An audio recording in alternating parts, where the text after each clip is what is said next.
Willie Mays Baseball Cards, all 56 Wax Pack Dandies, Part 3. If you're joining us for Willie Mays Baseball Cards for the first time, this is Part 3 of a 3-part video. If you'd like to catch up, you can find the links to Part 1 and Part 2 in the description below. If you're ready for Part 3, then here are the Willie Mays Baseball Cards issued through Wax Packs in major sets during his career, Part 3.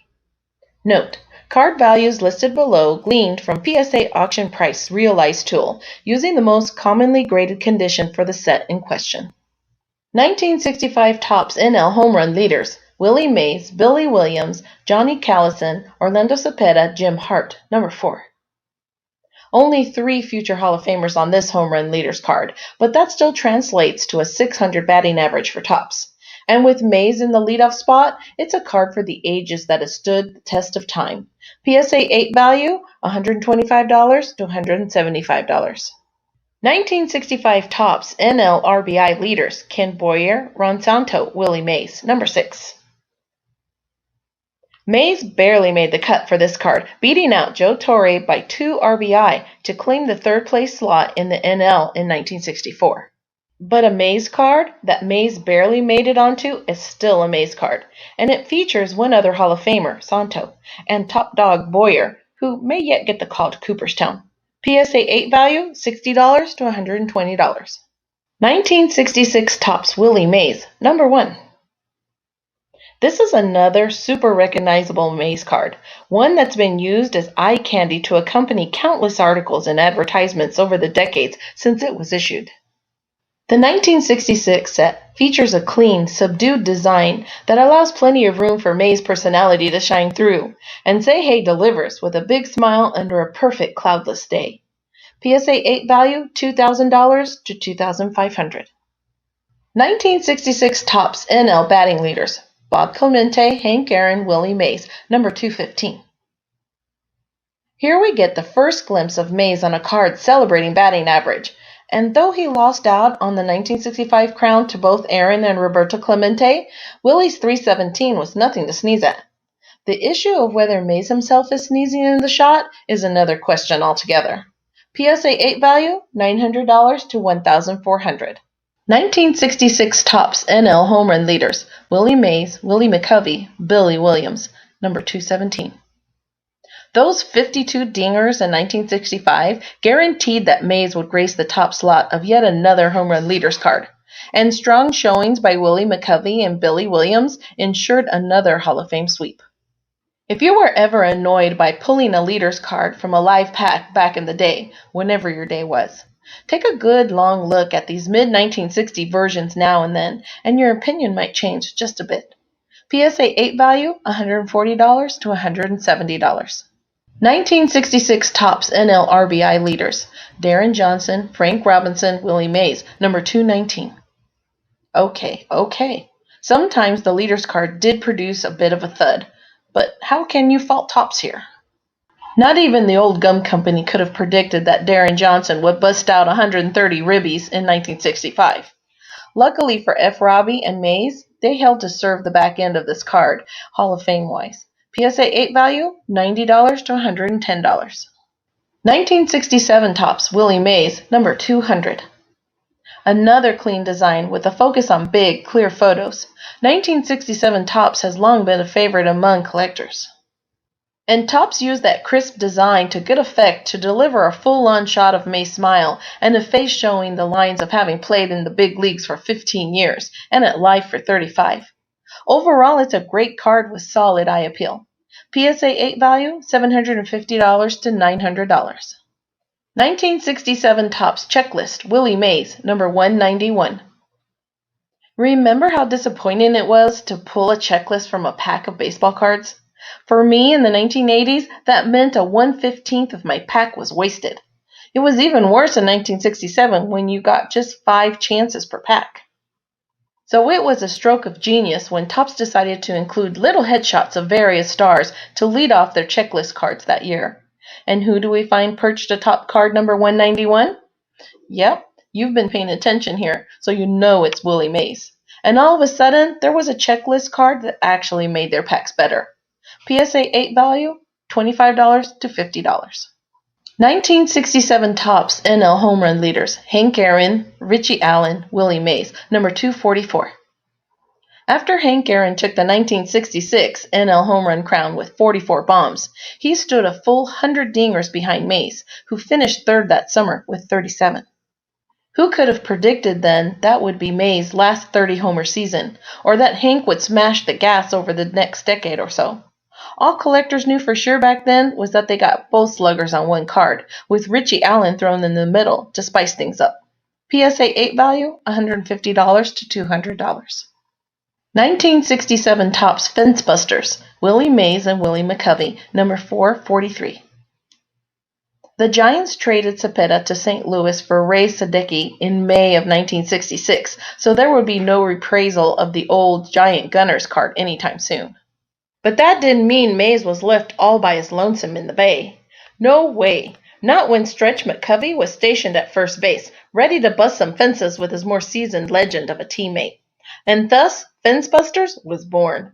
PSA 8 value, $275 to $325. 1968 Topps Willie Mays, number 50. If you like burlap and retread photos, the 1968 Topps Mays is the card for you. Yeah, this is the same image Top used for Mays on his iconic 1965 card, which means Willie was at least 4 years older than this pic showed by the time his 1968 card saw the light of day.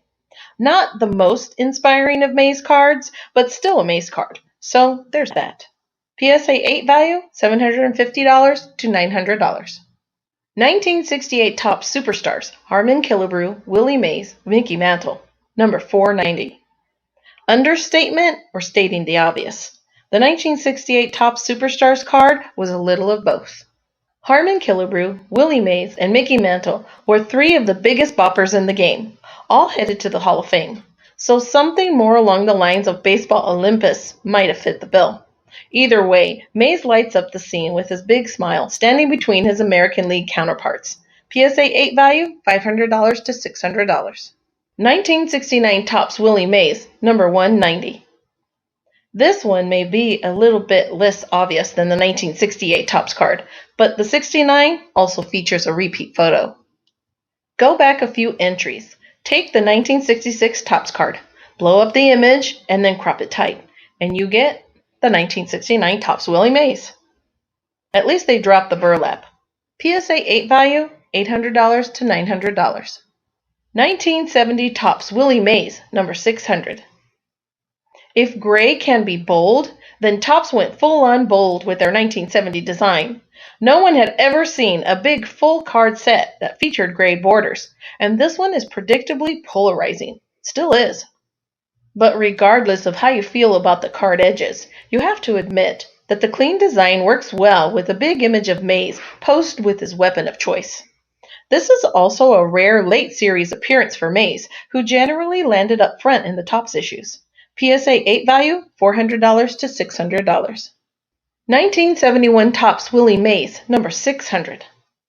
Of course, just about every set out there has to get in line behind 1971 Topps when it comes to polarizing baseball card designs. Love them or hate them though, the black bordered beauties are undeniably a hobby classic, and the chipping and other condition sensitivities inherent in the dark borders make them tough to come by in high grades. Add in another high number slot for Mays, and you have a jump in value compared to the Mays cards that come before and after. PSA 8 value, $1,300 to $1,400. 1972 Topps Willie Mays, number 49. Jumping from the darkness to an explosion of psychedelic color, Topps kept collectors guessing in the early 70s. In 1972, that meant pulling Mays back down into the low numbers and then adding something extra nearby. PSA 8 value, $300 to $400. 1972 Topps Willie Mays in action, number 50. And that something extra was an in-action card of the Say Hey Kid that showed him sliding through a cloud of dust. It was fitting, too, because even though Mays was 40 in 1971, and even though he hadn't touched 20 stolen bases in a season since 1960, he swiped 23 that summer before this card was issued. He also tagged 18 dingers in 1971, but he never touched double digits in either category again. PSA 8 value, $300 to $400. 1973 Topps Willie Mays, number 305. In May of 1972, the unthinkable happened. The Giants traded Willie Mays.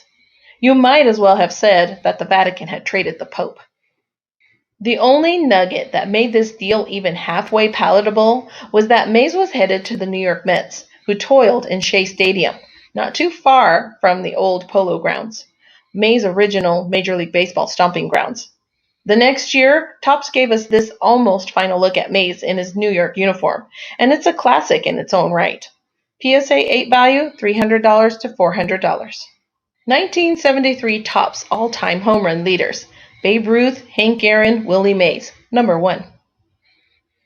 Aaron out-homered Mays 34-8 in 1972, and it was enough to catapult Hammer into second place in the all-time home run list. With Mays headed deeper into his 40s and Hank showing no signs of slowing down, it suddenly became apparent that Aaron was going to be the one to aim at Babe Ruth's all-time home run record, first at least. Topps recognized the impending history and capitalized on the moment with this Mount Rushmore of a card that just seems to get more popular with each passing year. PSA 8 value, $500 to $600. 1974 Topps 1973 World Series Game 2, Willie Mays, number 473. Topps didn't produce a true career capper for Mays when his career ended after the 1973 season, but they did give collectors at least one last look at the legend. Thanks to an unlikely division title in 1973 and an even more unlikely victory over the Cincinnati Reds in the National League Championship Series, the New York Mets found themselves in the battle with the Oakland A's in the World Series. There, in Game 2, Mays put together his big last performance, driving in a run with 2 outs at the top of the 12th inning to give the Mets a 7-6 lead. They would eventually win the game by a 10-7 score, and Topps commemorated the game and Mays' big moment on card number 473 in 1974. PSA 8 value, $60 to $90. This concludes Willie Mays Baseball Cards All 56 Wax Pack Dandies Part 3 of 3.